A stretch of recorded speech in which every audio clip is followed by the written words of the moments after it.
Well, here we are, friends, family, viewers, college football fans here on the ESPN College Football YouTube channel. I am Matt Barrie. Thanks again for hopping in with us this week. Great week 8 preview planned for us. Hard to believe it's already week 8, but I say that every week, so I got to stop saying that because guess what? Next week's going to be week 9, and I shouldn't be surprised. But on today's week 8 preview, the great Sean McDonough, he's going to join us to break down the Syracuse Clemson game, give us a preview of that one. Because any other week, Clemson Syracuse would be one of, if not the marquee game. You've got a couple of unbeatens a week after we had 3 unbeaten matchups, but there's some other good games out there worth talking about. So McDonough will join us and get into Clemson Syracuse. The proud Syracuse alum will talk about what it's like to call a game at his alma mater or of his alma mater, and just some insight, some stories from one of the best in the business. Can't wait to catch up with McDonough. Some games I do want to touch on briefly. The McDonough interview, and quite lengthy. Let's go to the Pac-12, UCLA, Oregon. That is where College GameDay is this week in Eugene. It's interesting as I look at the point spread, Oregon -6. Because you look at UCLA, they're the undefeated team. Oregon's not. They've looked like the more complete team. Oregon got beat against Georgia. They found their way since. But UCLA at 6-0, ranked 9th, a touchdown underdog on the road. If you talk to a lot of people, when you look at UCLA's schedule, Bowling Green, Alabama State, South Alabama, it's like, well, who have they played? Colorado, no good. Washington at the time ranked. That was an 8-point win. And then their signature win of the year against Utah, 42-32, the final. Is that resume enough to combat an Oregon team who, as I said, under that Kenny Dillingham offense, Dan Lanning, first-year head coach, they've really found their way since week 1 in that embarrassment against Georgia. So this will be, look, Pac-12's wide open. I mean, Utah's back in it after their win against USC. Oregon's schedule quickly. Georgia, Eastern Washington, BYU, Washington State, narrow 3-point win. Stanford, they won, in Arizona. So their schedule's not great either, which is why this game is going to be a fun watch because, as I was getting ready to say, Pac-12's wide open. Utah's back in it. USC got the loss last week against Utah. We know Oregon. We know UCLA is unbeaten. So keep an eye on that one. Zach Charbonnet, running and defense, travels. And UCLA's looked a lot more physical this year than I thought they would be. So that's one to watch. UCLA, Oregon, that's a 3:30 Eastern game, 9 versus 10 in terms of ranked matchups. That's the best of the lot in the afternoon. Another 3:30 Eastern game, Texas, Oklahoma State. We talked to McDonough. He was on the Oklahoma State call a week ago. They blew that 24-7 lead to TCU. And if you watch this show and you watch Sunday Bloody Sunday, or the recap that I do with Paul Feinbaum, you know we're a big fan of the Big 12 because top to bottom, that conference has 4 ranked teams in TCU, which remains unbeaten.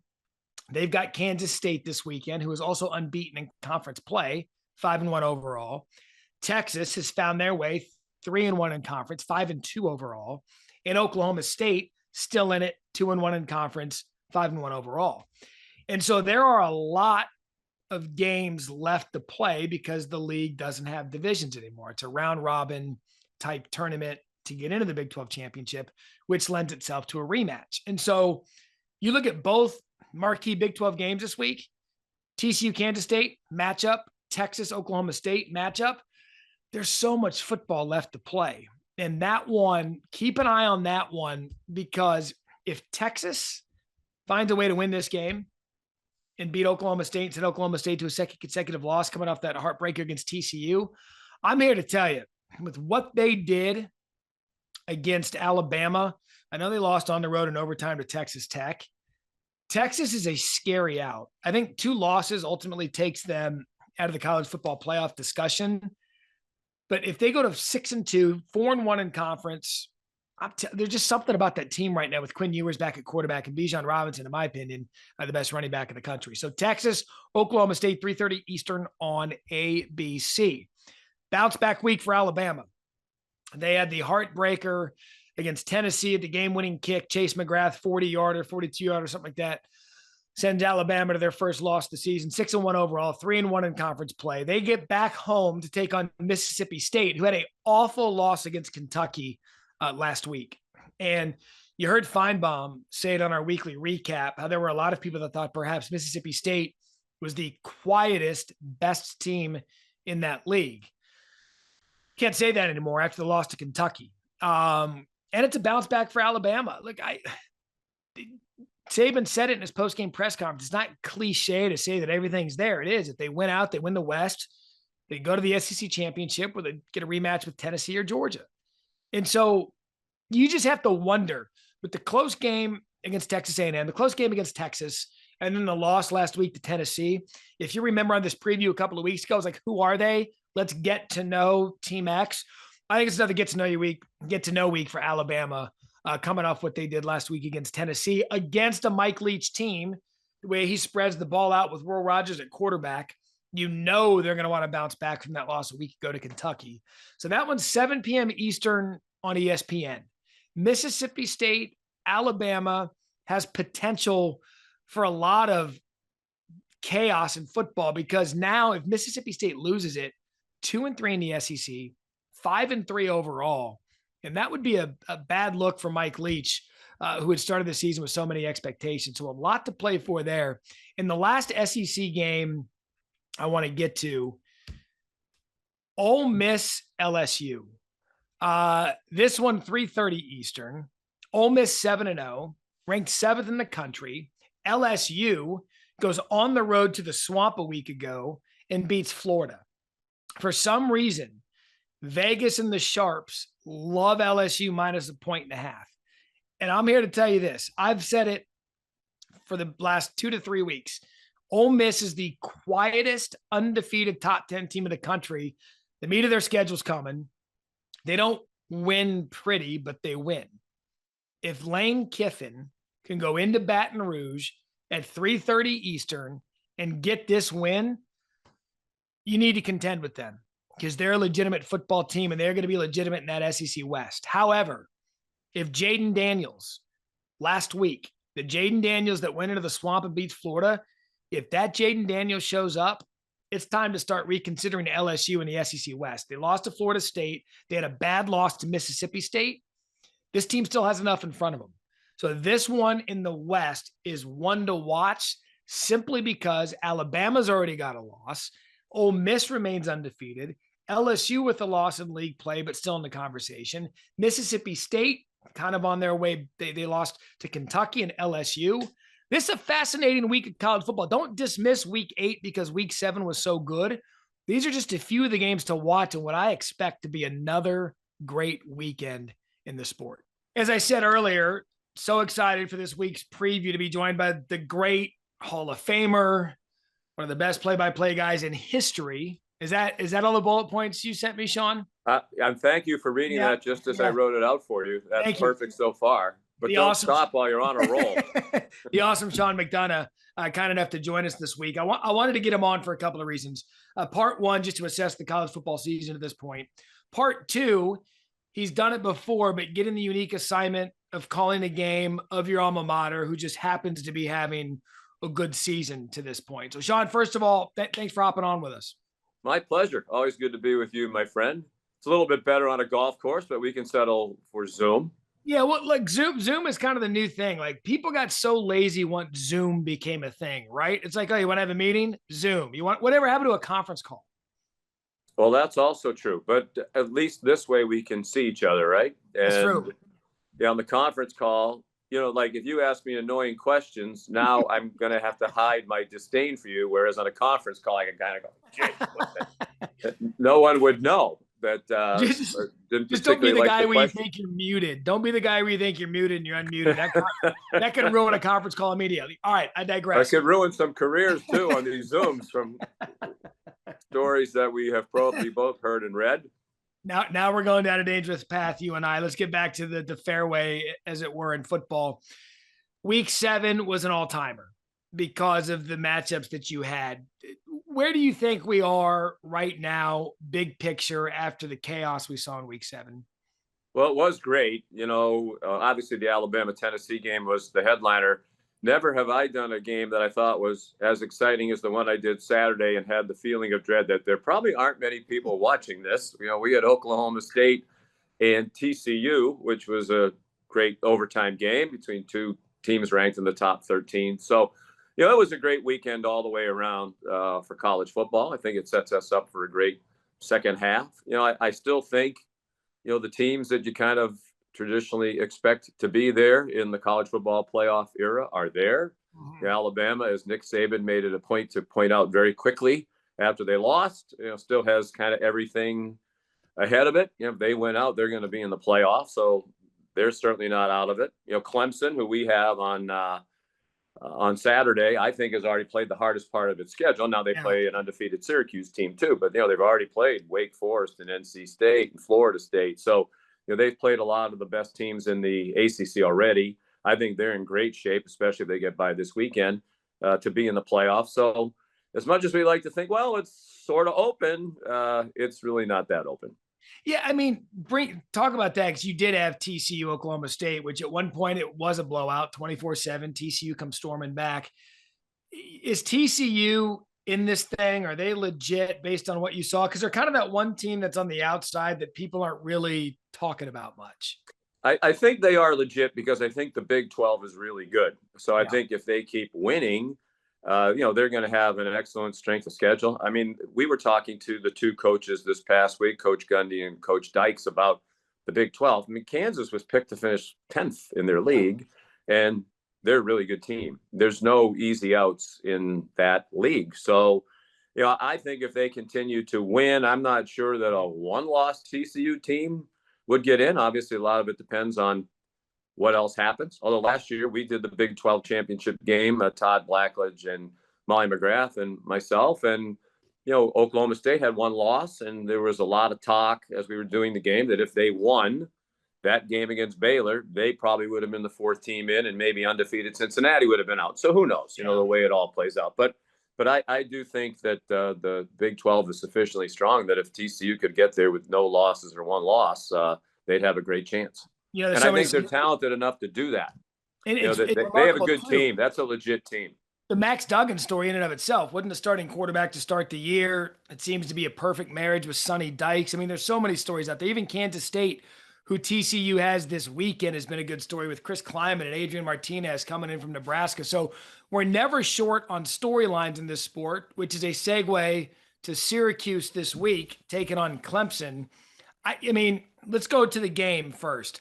I don't know that many people had the Orange undefeated at this point of the season. No, I think I read one of our wonderful bits of information that comes from our stats and information group that there was only a 38% chance when the year started that Syracuse would win 6 games for the year. Right. Never mind, be 6-0.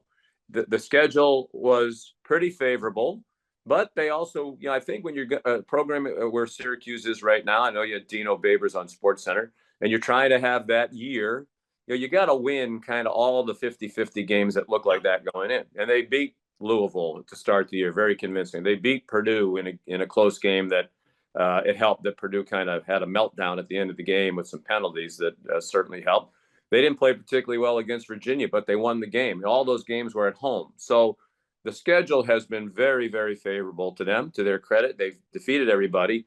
But from here on in, it's Clemson, Notre Dame, at Pittsburgh, Florida State, at Wake Forest, at Boston College. Oh, God. Yeah. So, yeah.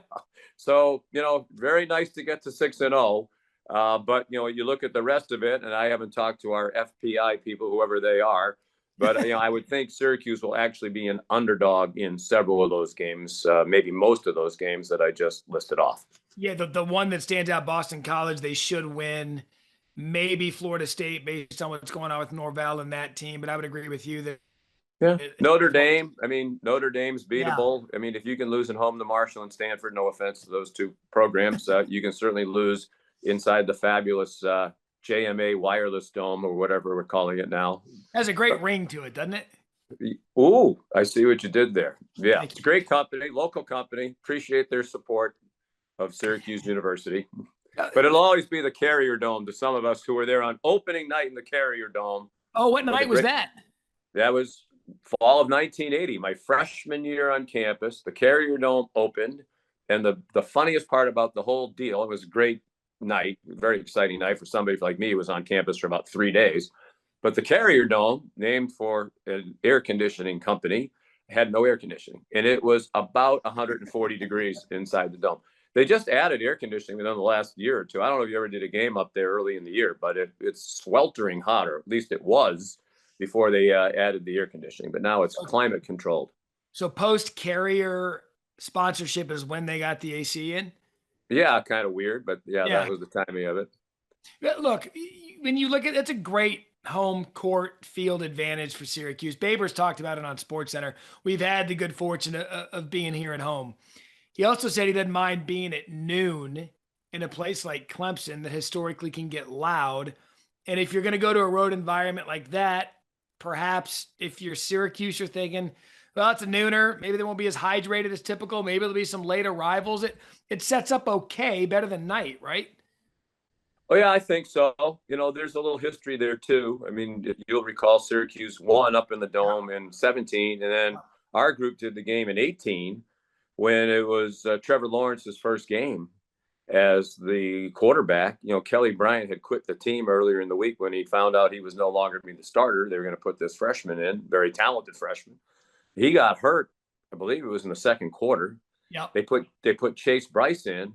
Syracuse, it looked like they might win the game. I think they were heading to the final minute and a half or 2 minutes. I think they kind of wore out on defense. But Chase Bryce, it looked like when they first put him in the game, they didn't even want him to throw a pass. And he looked like maybe he didn't want to throw a pass either. And then they had a 4th and 9, I think it was, and he threw a rocket to the sideline. Beautiful throw. I mean, that was probably the key play of their whole season. So, I think Syracuse as a program believes they can compete. Last year, I believe it was 17-14, even though Clemson had a down year.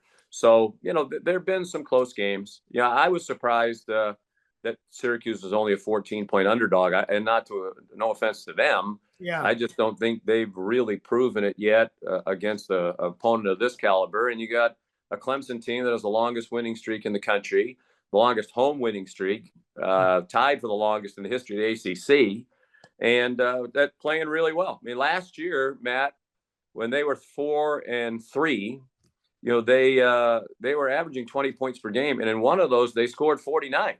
So, I mean, this year they've scored 30 points or more in every game. They are dramatically different on offense. It isn't just DJ, it's the offensive line, it's the running back Shipley having a terrific year. So I think they're a legit, college football playoff team. With Babers, I find we know this more than anybody that in the sport that we cover, you get a quick hook if you're a coach. If you're not winning year 2, year 3, they're going to hook you. I had mentioned the Babers today. I didn't get into the details of it, but he went from that 9-3 season to the pandemic, I believe 1-11, and then 5-7. Mm-hmm. The fact that he's even still here to be able to continue this reclamation project, to me, is something very rare nowadays in college football. Well, you shortchanged them by one. They went 10-3 in 18. All right, my fault. No worries. But that's when he got, that's what happened. You have the big year. He became kind of a hot name. Syracuse gave him a long-term extension. And then, it didn't go well. It hasn't gone well since until this year. So I think part of it was the patience on the part of the Board of Trustees, Chancellor Siverud, John Wildhack, our athletic director at Syracuse. But I think part of it was just the reality of he has this contract that we're not really in position to get out of. So, and I think everybody wants him to succeed. It's not like he's a bad guy. We can't get, I think everybody loves Dino, right? I mean, you talked to him today. He's a very likable guy. He's an interesting guy. He's had an interesting background. So I'm glad that they're having the year that he's having. He said in his interview with you, he thinks this is now kind of the beginning of an extended run of good seasons like this. People up there were really disappointed when they had that 10-win season. I remember being there in 19, early in the year when they played Clemson, and the place was sold out, and this is here we go. And then they had a 5-7 season when I think optimism was really high. So I think the goal now is to kind of string a few of these together. But I think at the very least he's earned himself more years. Yeah, I'll get you out here on this one because you've been gracious with your time, because You're, as I said in my long list of superlatives you sent me, you're a consummate pro when you're calling these games. This isn't the first time you've called a Syracuse game, but you're passionate about your school as I'm passionate about my school back here. And it's a unique perspective to be able to go to an alma mater, which you or call a game of your alma mater that you know in and out. How do you balance Sean McDonough, the fan, and Sean McDonough, the Hall of Fame broadcaster, when you're calling a game?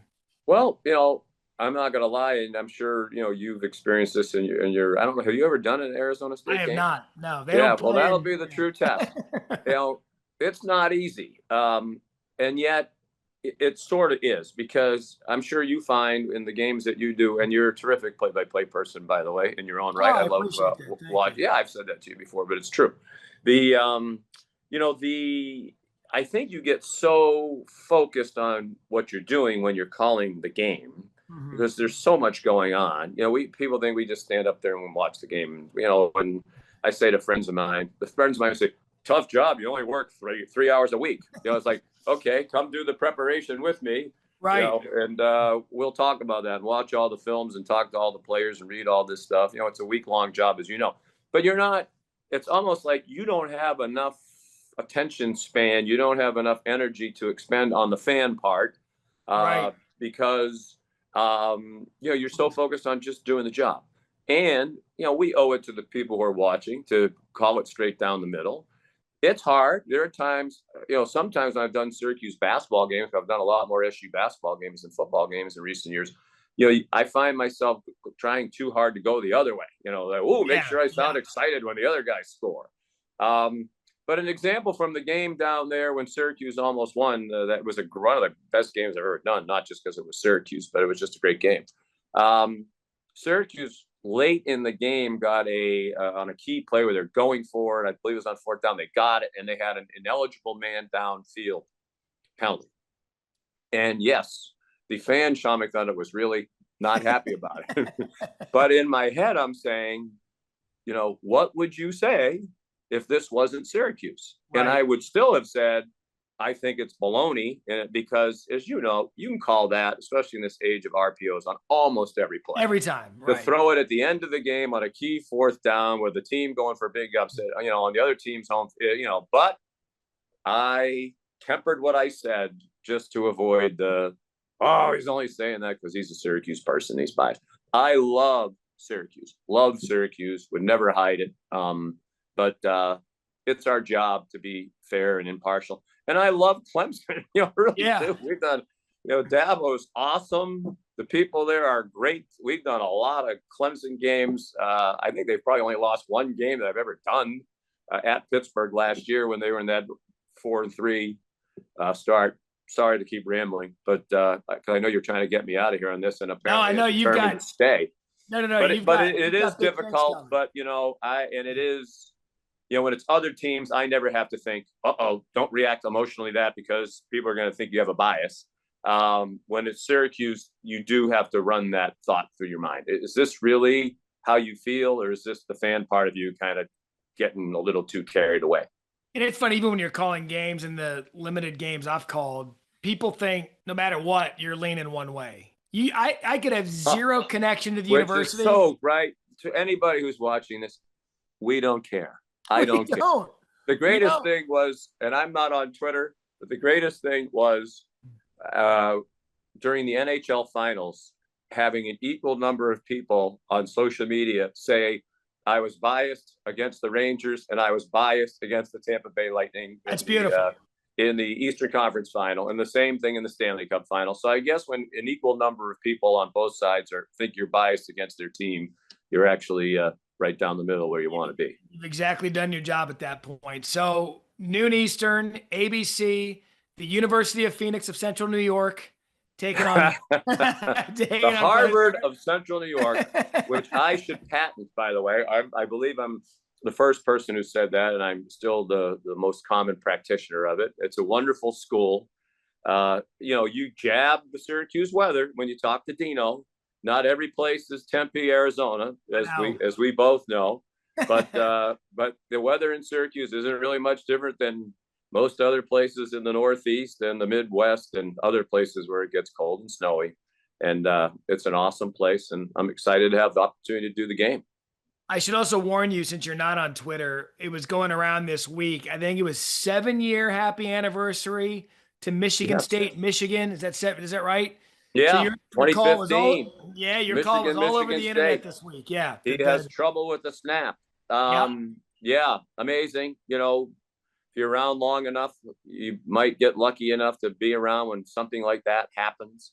You know, if you ask me, Matt, what was the rest of the game like? I mean, obviously it was a close game because the game switched on the last play of the game, which team won. But there wasn't a ton that was memorable about it. But, you know, even if you're not a Spartan or Wolverine, you're going to remember that. And I still have people, particularly Michigan State people, walk up to me in airports or wherever and say, you know, listen to this. And it's my call is their ringtone on their phone or something like that, or their voicemail message when you get their voicemail. So, yeah, the Sparties, they all love that. And to the Michigan people, I've always said, don't kill the messenger, right? It wasn't our fault. We would have been just as excited and said it in the same way if it was the other way around. So it's just what happens. But we're awfully lucky when we wind up in a situation like that, where there's a game like that and an ending like that. We were lucky enough for you to share time with us today on the, was it week 8 already? Week 8 preview of college football here on the ESPN College Football YouTube channel. Have a great call this weekend. We'll be watching. Maybe you'll have one of those memorable moments again, and maybe it'll be in favor of the other orange team. Who knows? Well, you know, I just hope what we hope for every game, right? You hope for a close game. You know, our group, it's only the mid part of the season. Our group, including the one last week's, already had 3 overtime games. So the others have been kind of one-sided. So maybe we're due for something that's sort of close, but not a seat squirmer like we've had. But we're hoping for another good game. I think what Dino said to you is true. You know, I think obviously they're not the more talented team. Syracuse, Clemson has a wagon, as they always do. They've done a remarkable job in recruiting. But I think Syracuse is good enough to hang in there and make it a game at the end. And if they can do that, then you never know what might happen. We all win, you win. Sean, appreciate your time, buddy. Always my pleasure, my friend. We'll see you down the road. We'll see you through the television, not this weekend because you'll be doing your magnificent job on ESPN. We'll be talking to Kevin Nagandi. And we don't like you cut-in guys because you're always trying to take our people away to some other game. Ooh, like even the other day, Kevin keeps saying, here's another highlight from Alabama and Tennessee. All right, Kevin, we know. And you know what? It's on CBS. The whole goal here is to keep people watching one of our games. Yeah, we get it. It's an all-timer, and you're trying to what have you about that 4 box when you're like, hey, here's what's going on these games. We had like a minute and a half to go the other day, right? It's this wild game going down the end. Well, here's the box, and it was 4 games. No offense to the 4 games. So here's what's starting up now. None of them were exactly of major interest to people around the country. You know, they were probably of interest if you were a fan of one of those schools. But I'm like, really? With a minute to go in this game with 2 undefeated teams? Or, by the way, here's the menu. So you know what? I'm going to put this on you, Matt Barrie. You know, use some of your leadership. And every now and then, I know when people are in the studio, everybody in the studio thinks the studio is the most important thing. And we're out there on the game. We all think that's the most important thing. But maybe we can use a little judgment and just tell them, maybe this isn't the time to do our 4 box trying to set up the after. Maybe we can wait until this overtime is over. Thanks for watching ESPN on YouTube. For live streaming sports and premium content, subscribe to ESPN+.